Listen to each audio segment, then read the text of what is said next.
Hi guys, tuturuan ko kayong mag-yoyo.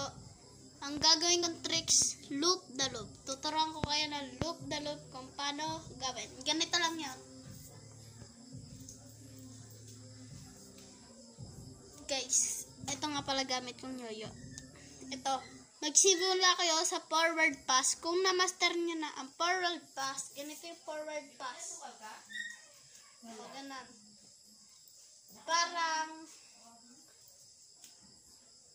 hindi nyo sasambutin yung yoyo nyo. Tapos, dito, sa gilid, dapat dadaan na pag ganito yung yoyo. Yan. Diba sa gilid nan, oh. Dadaan dapat yun dyan. Paulit-ulit lang.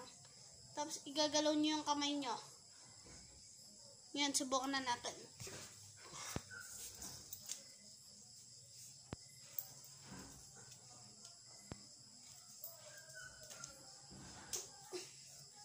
Hindi ko pa medyo master yung loop the loop. Mamasterin ko pa yung bukas. Tsaka ngayon. Sa guys, loop the loop.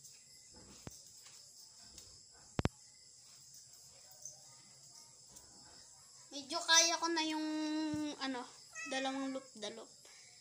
Pero ang talagang kaya ko na isang loop the loop lang. Bye guys!